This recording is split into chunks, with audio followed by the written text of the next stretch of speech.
No one knew the man who cleaned the same plaque every week in the park. They called it outdated, removed it, and moved on. But one morning, his silence turned into something the whole town could feel. What followed wasn't planned, but it brought back stories long buried. And when he finally spoke, he didn't need a microphone, just a note and a name. Stay with us to learn how it all unfolded, and don't forget to subscribe. Every morning at precisely 7:15, a solitary figure made his way through the quiet streets of Springwood. The town was just beginning to stir. Lights flicked on behind porch curtains, sprinklers hissed across trimmed lawns, and newspaper bundles landed with soft thumps on driveways. Through this stillness moved an elderly man in a faded khaki windbreaker, a checkered scarf loosely draped around his neck, and a well-worn wooden cane tapping rhythmically with each step. His gait was steady, deliberate, with a slight favoring of the left knee, but there was no hesitation in his movement, only a kind of practiced resolve. He walked past shuttered storefronts, the bakery not yet open, the barber shop still dark. His breath formed small clouds in the crisp Colorado air, and his boots left faint prints on the dew-slick pavement. He passed the same bench, the same cracked lamppost, the same crooked street sign each day, as if retracing a path carved long ago. At the corner of Oak and Clementine, he paused briefly at the bus stop and waited for Route 12, which arrived at 7:21 without fail. He nodded once to the driver, stepped aboard without a word, and took the third seat from the back, right side, window view. The ride to the riverfront was quiet. He kept to himself, eyes scanning the horizon as it shifted from rows of houses to stretches of elm trees, and the occasional glimpse of sunlit water between buildings. Other passengers came and went, high school students with earbuds, nurses in scrubs, a retired couple who whispered to each other. But the old man remained motionless, a fixture in motion. When the bus reached its final stop, he descended slowly, boots meeting the sidewalk with a soft thud. The city's Riverwalk, still quiet at that hour, ran parallel to the main avenue, its iron benches damp with morning mist. Across the street sat Riverside Beans, an old coffee shop with paint peeling around the window frames and a neon sign that flickered slightly in one corner. He pushed the door open, and the overhead bell gave a familiar jingle. Inside, the air was warm, filled with the scent of roasted beans and cinnamon. Without needing to glance around, he made his way to the booth farthest from the counter, nestled in the corner with a wide window overlooking the street. The table always seemed to be waiting for him, wiped clean and undisturbed. He shrugged off his windbreaker, folded it with care, and placed it beside him on the seat. From the inner pocket, he pulled out a slim gold-tipped pen and a stack of weathered notebooks, the corners curled and soft from years of use. His routine never changed. He ordered a coffee with cinnamon and a single oatmeal cookie, always served on the same chipped white plate. As he sipped slowly, he opened the local paper, smoothing it flat with one hand while the other began to write something down in his notebook. Small, neat lines that no one ever saw. Outside the window, the trees lining the park swayed gently in the wind, and just beyond them, the tops of memorial plaques could be seen, glinting faintly in the rising sun. His gaze often lingered in that direction, not so much looking as remembering.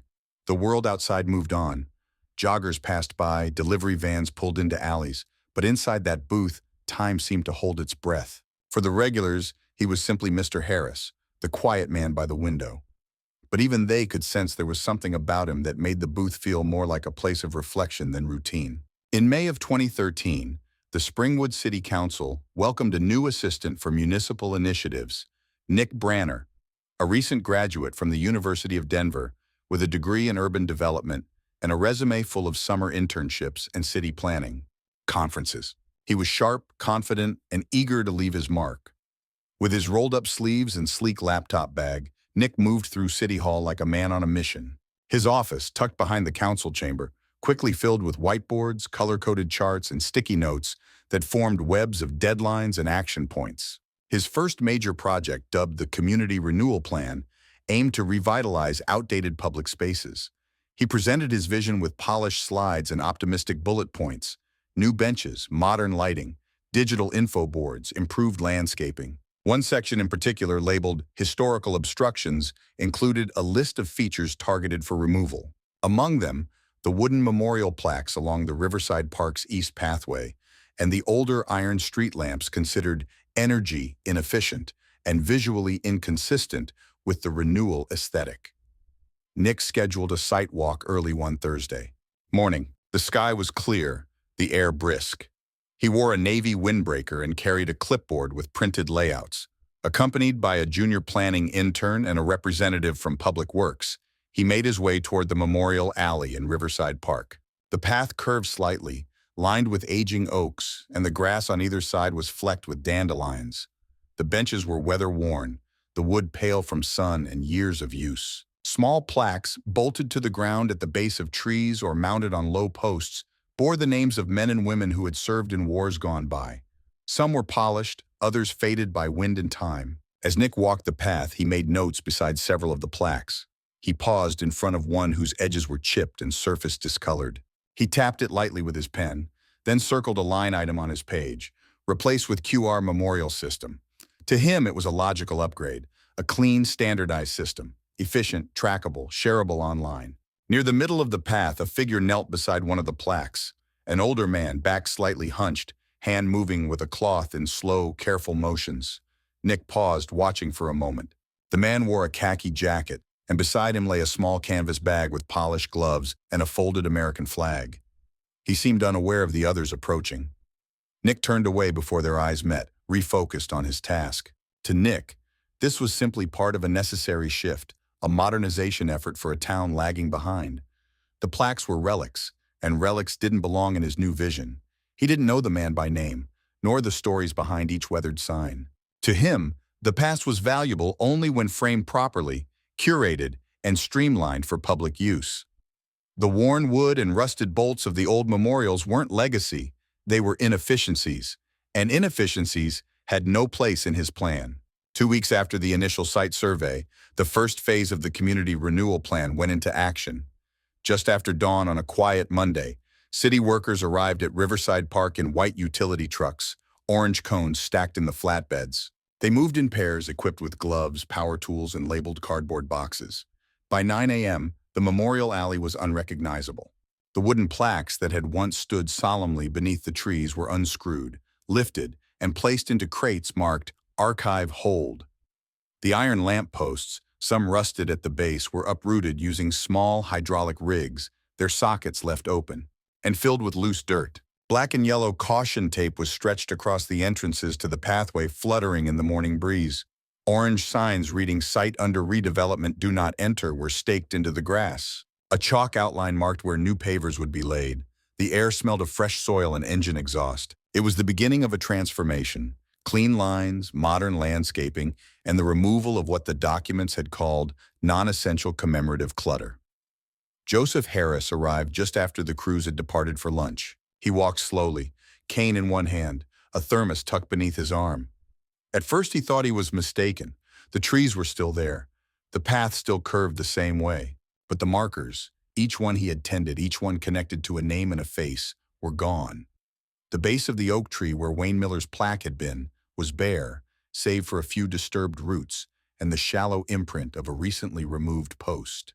The ground still bore the square shadow where the bronze had blocked the sun. He stood in place for a long time, eyes fixed on the space where memory used to have weight. A pair of joggers passed behind him. A young couple with a stroller cut across the field toward the playground. No one paused. No one noticed the man standing motionless in the shade of the oak. Later that afternoon, Joseph returned to his small house on Ridgeway Lane. The walls were lined with books, old maps, and framed black and white photographs. He opened the bottom drawer of a filing cabinet and pulled out a thick folder. Inside were decades of collected memories, faded photographs of young soldiers in jungle fatigues, folded letters with creases worn thin, and yellowed newspaper clippings recounting battalion movements and local ceremonies long past. He spread them out across the kitchen table, his hands moving with the precision of habit. He selected a photograph of Wayne, smiling awkwardly under a helmet too large for his head. Below it, a crumpled program from a 1992 Memorial Day event. He sat for hours, sifting through time. Then he picked up a pen and wrote a formal letter addressed to the Springwood Office of Civic Planning. He asked about the plaques. He asked if the names would return. He asked for respect. The following morning, a response never arrived. By dusk, Joseph was in the garage.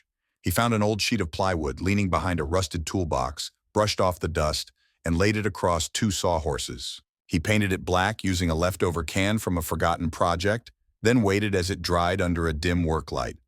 He printed the names from memory: Wayne Miller, Harold Owens, Thomas Delgado, Lyle Reed, and 6 others. Using a pocket knife, he carefully etched each name into the wood, the letters uneven but deliberate.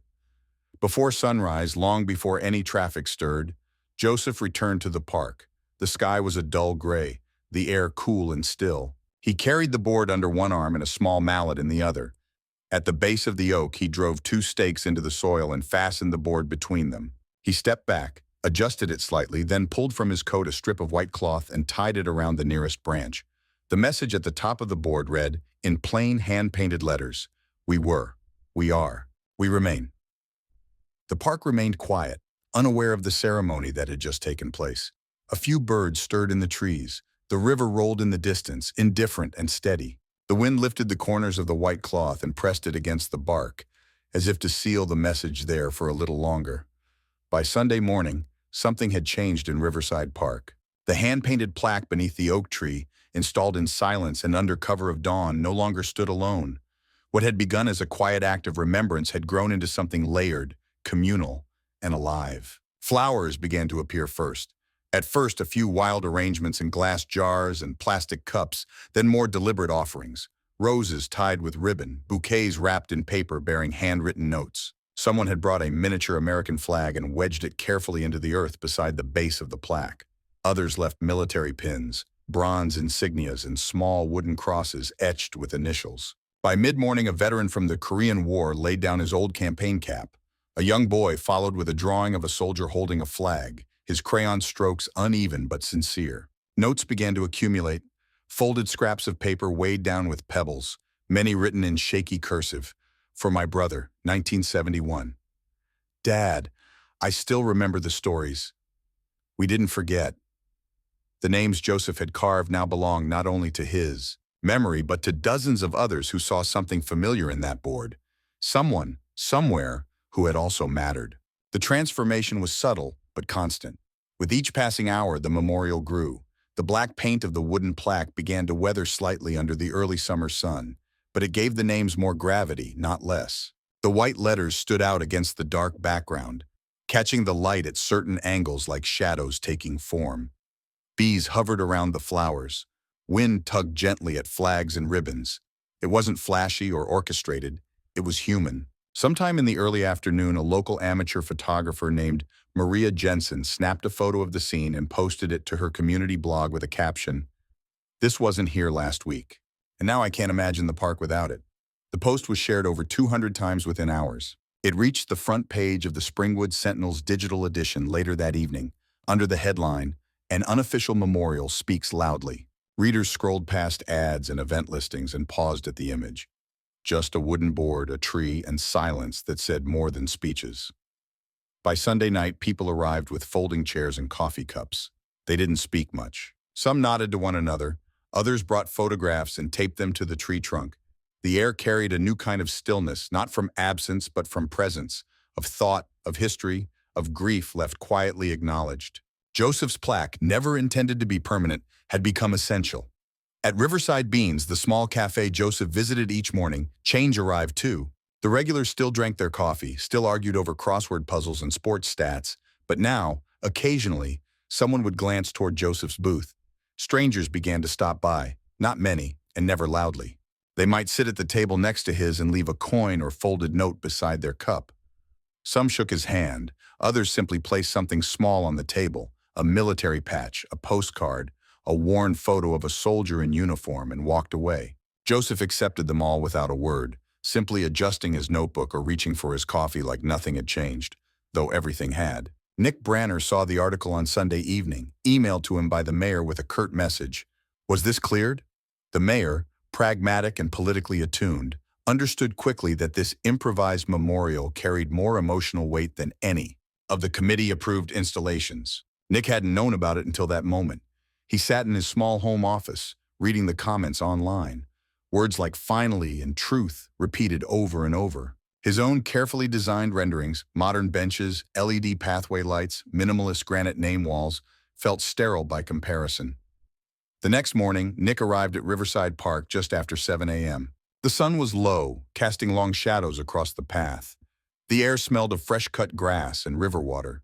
He wore a dark windbreaker and carried his tablet in one hand, though he didn't once look at the screen. He followed the path slowly until he reached the old oak. Joseph was already there, seated in a folding chair, a thick photo album resting on his knees. A thermos sat beside him on the grass. He turned the pages slowly, his eyes moving across photographs faded by time. Young men in uniform, smiling under harsh jungle sun, tents flapping behind them. Each photo was preserved in plastic sleeves, some yellowed, others crisp. Occasionally, Joseph paused on a page and ran a fingertip across a face. The wooden plaque stood quietly in front of him, surrounded now by dozens of objects left by others. It looked like it had always been part of the park, like the tree had grown around it. The only sound was the wind rustling the leaves above and the faint creak of Joseph's chair as he shifted to turn another page. Nick stopped a few feet away and stood there, unsure of whether to approach.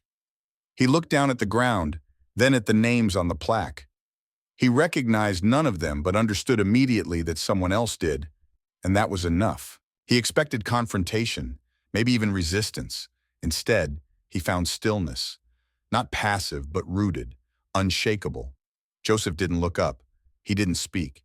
He turned another page, adjusted the hem of his sleeve, and sipped once from the thermos. Nick remained in place for a long minute before slowly backing away, careful not to step too loudly on the path. He left the park without checking his messages. The tablet stayed unopened in his bag. By noon, 3 more families had visited the plaque. One brought a framed letter from 1968. Another lit a candle in a glass jar and whispered a prayer. None of them needed permission to be there. None of them asked who had built the memorial or why it wasn't on the city map. They knew. Sometimes memory doesn't wait for a permit. Sometimes a single voice reminds a whole town what they almost forgot. On the morning of July 4th, Riverside Park looked different. There were no grand stages, no banners fluttering from poles, no blaring speakers announcing a scheduled agenda. Instead, folding chairs lined the edges of the memorial path, placed in rows by volunteers who had arrived early with coolers of water, clipboards, and handwritten programs. Flags were stuck into the ground in careful intervals. Hand-drawn signs pointed guests toward the old oak, where the wooden plaque now stood surrounded by offerings, flowers, and quiet respect. It wasn't a city-sponsored event. It hadn't gone through planning meetings or permits.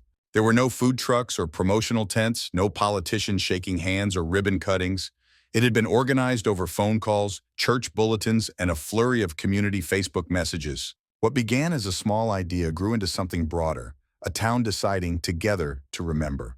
Families arrived in clusters carrying umbrellas against the sun and folding strollers as they stepped onto the grass. Veterans came in uniform, medals pinned to their chests, some walking slowly with canes, others guided by family members. Local high schoolers handed out paper programs printed on regular printer stock, stapled in the corners and wrinkled at the edges. Inside were names, dozens of them, collected from old service records, town hall archives, and handwritten lists passed down through families. Tents had been set up to shade tables that displayed framed photographs, aged letters, and black and white images of young soldiers in grainy camouflage.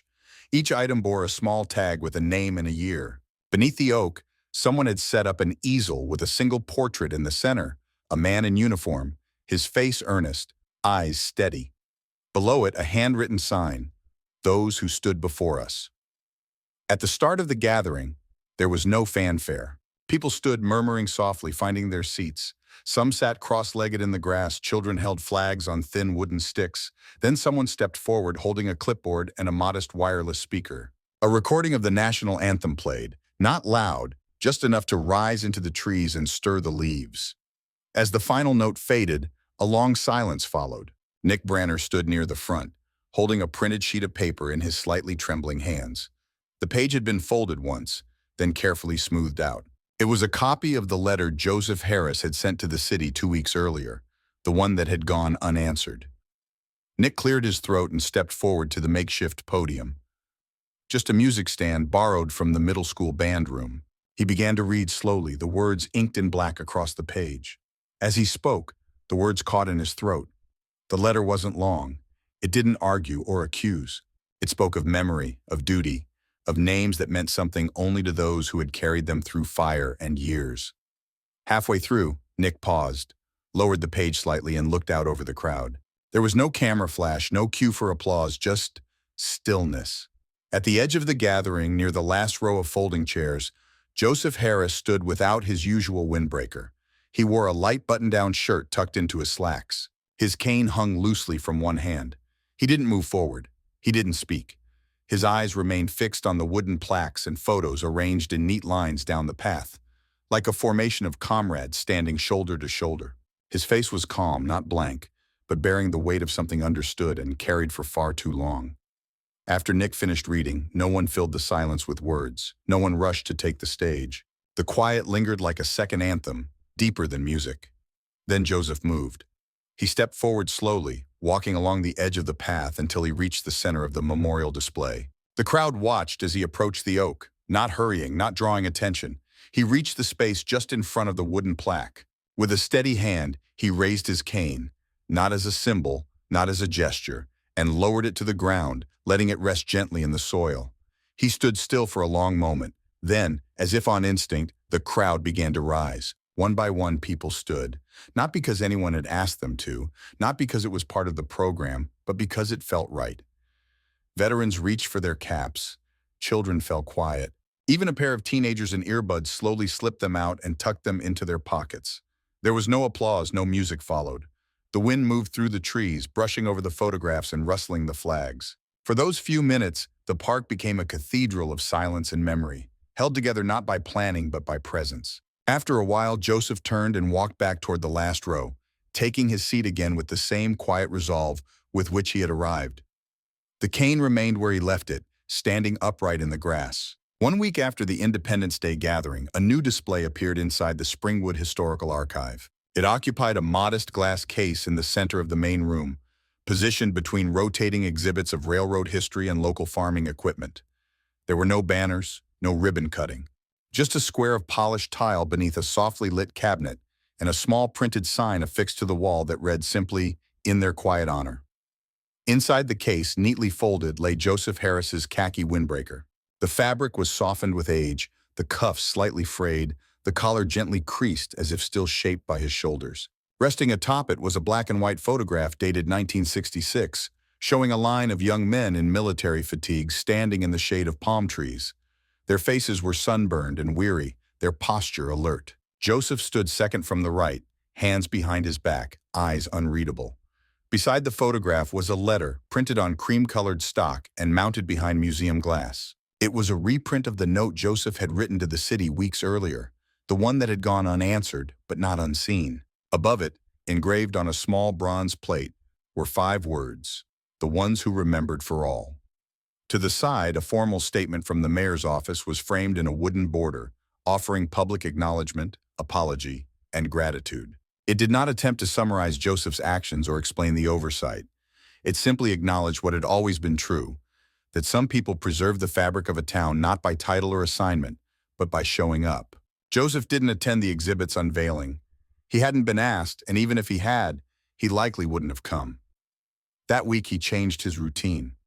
The morning bus stop on Oak and Clementine no longer marked his daily rhythm. Instead of 7 days a week at Riverside Beans, he visited the cafe only on Saturdays. He chose a smaller table near the back, out of sight from the large windows, where he sipped his coffee more slowly than before. He no longer brought his notebook.